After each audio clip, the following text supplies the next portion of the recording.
What up, guys? The Bench Buddies are back with my final college football power rankings. Almost a week after the season has ended and Indiana has lifted the trophy, here are my final power rankings. And dropping from my final rankings, it's going to be Arizona and Tennessee after losing their bowl games. They drop out. Still a decent season for these teams.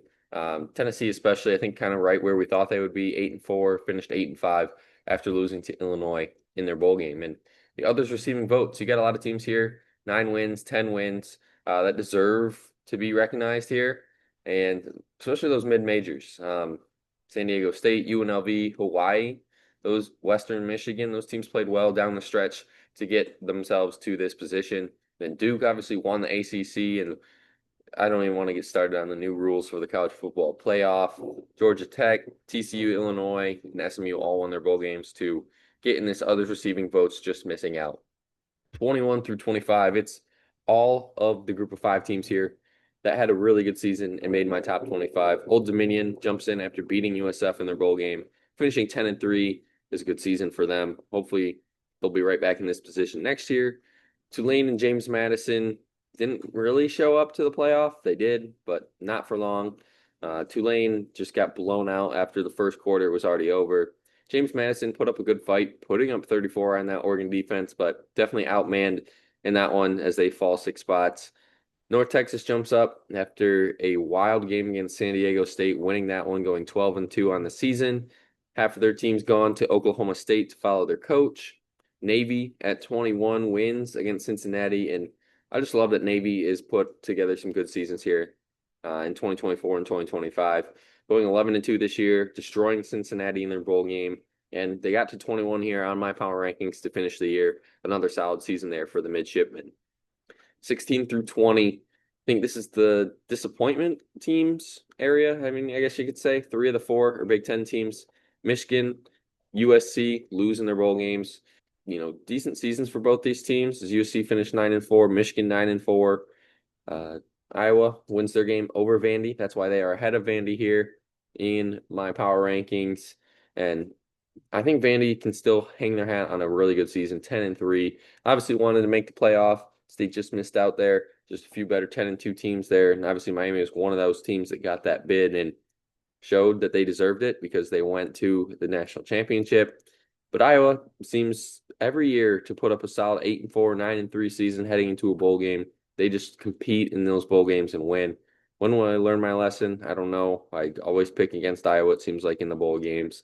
And then Houston didn't get enough credit for what they did this year under first-year head coach at Houston, Willie Fritz, beating LSU in their bowl game, going 10-3 in the American.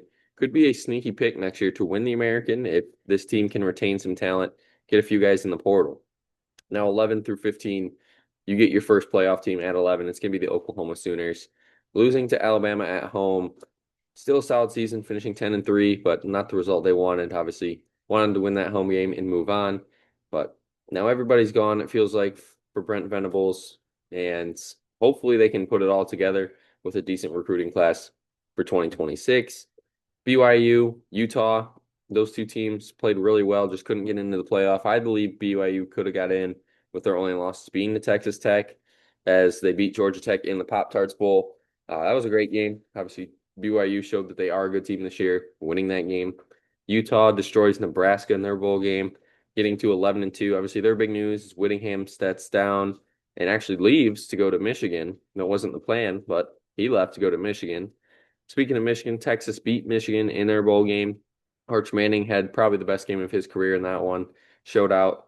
Got a few guys in the portal. Cam Coleman, especially, for a huge weapon for Texas heading into next year. And then Virginia at 15. Yeah, I put Virginia over Duke in my power rankings, but Virginia took care of business in their bowl game, going 11-3 on the year. 13-7, ugly win yet again for this Cavaliers team. That's all they've done all year, beating Missouri. But I don't know. The ACC was weird this year. You have the team that didn't even make the ACC championship go to the national championship. Just a wild year in college football. Now, 6 through 10 should have been possibly all your playoff teams. Speaking of Notre Dame that didn't make it, they didn't make it, so they went home and cried and didn't go to a bowl game to stay in their case. So here's why I'll talk about the playoff next year. If Notre Dame's ranked in the top 12, they're guaranteed a spot, which I don't love, which their schedule next year, if you look at it, I think they play 8 teams that had 8 or more losses last year in 2025. So they have a very manageable schedule to get to the playoff next year. And in between them is Alabama at 10. They, like I said, beat Oklahoma and they got creamed against Indiana in the Rose Bowl. Alabama, I think they can have a pretty good season. And, I know those Bama fans kind of want DeBoer out if they would have lost to Oklahoma, which is crazy because he's doing really good. It's just high standards there down there in Alabama. Texas Tech, miracle season. Unfortunately, it just didn't go as planned there those last few games of the year. They lost to Oregon, didn't even score, and it was an ugly showing for that Red Raiders team. The defense played well, though, limiting Oregon to 23 points, but just no offensive production in this game, and that's what did them in here in the playoff. A&M at 7 loses to Miami 3-10 in one of the ugliest playoff games I've ever seen from an offensive standpoint. But it got interesting late. Marcel Reed took him down the field, just threw the late interception. Had a chance to send this one to overtime, but unfortunately couldn't make it happen. Very solid season for A&M as they look to rebound and get back to that same spot next year. Georgia, same thing. This team had a bye in the playoff, but they lost to Ole Miss in a heartbreaking game in the Cotton Bowl, I believe it was. And I don't know, it was just one of those games where Georgia, Ole Miss, they played each other early in the year. Georgia won, but Georgia just couldn't figure out how to stop this Ole Miss team as Ole Miss was just on a heater in this game. The offense put up 39. I mean, even Gunnar Stockton had a really good game putting up 34, but it just wasn't enough as they just missed to finish in my top 5. And here is my top 5. Of course, I have the Hoosiers at number 1 going the perfect 16-0, putting themselves in the conversation for one of the best teams of all time with Fernando Mendoza winning the Heisman, destroying Alabama, destroying Oregon, and then beating Miami in a close one in the national championship by 6. And Curt Cignetti, what he's done here in the first 2 years is absolutely outstanding. I don't know how you can hate the guy for what he does, building a program, the worst program in college football history from a loss standpoint, and then in 2 years, you go 27-2. It's just amazing what he done. Mario Cristobal finally got over the hump with Miami, got him to the playoff, and not only did he get him to the playoff, he won 3 games in the playoff to get himself into the national championship. Fortunately, it didn't go his way winning the national championship as they lost to Indiana by 6, but they were right in it to the end. Beck threw the late interception to seal their fate. But give Miami credit. This team all year should have been ranked ahead of Notre Dame, and then they get the miraculous heave at the end of the season to throw them in the playoff. Not only did they take it, they took it and run with it to get themselves to a national championship. So huge season for them, but they're losing pretty much their whole defensive front. Obviously, Carson Beck's gone.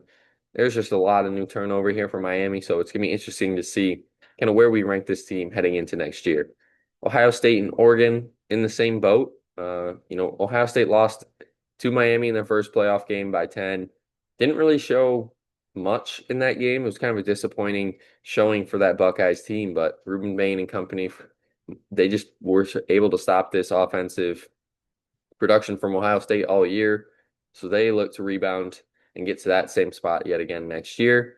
Oregon had an easy path with JMU, destroyed them, beat Texas Tech 23-0. I don't want to say it was an easy path to the Final Four, but definitely got the benefit of the doubt there, and then just got creamed to Indiana. As that's unfortunately how football goes sometimes. It's a good season though for Oregon. Dante Moore did announce he is returning, which was kind of a surprise to a lot as he was, a projected top 5 pick. But he came back to Oregon. Dylan Raiola transferred there, so he's going to sit under a year under Dante Moore and learn that offense for Dan Lanning, which I think is a great idea for him if he really wants to become a next level quarterback. Speaking about a next level quarterback, at number 5 is that Ole Miss team, and Trinidad Chambliss has the potential, I think, could be a late round steal, kind of like a Brock Purdy type. If this guy can do it in 1 year at Ole Miss, not even win the starting job, only gets the job because the guy that won the starting job got hurt in the first game of the year, and then lead your team to the Final Four and almost to a national championship. It's just absolutely crazy. We saw it last year at Fair State. He did win the national championship. Lane Kiffin goes and gets him, brings him to Ole Miss, and puts up the season he had.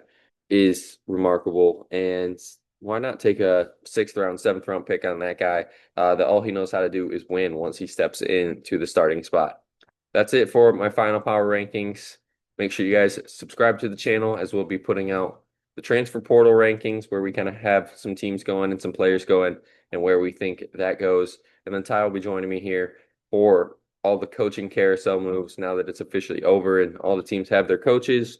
We're going to rank where we saw some good guys go and just not some so good fits for these guys. But until next time, the Bench Buddies are out.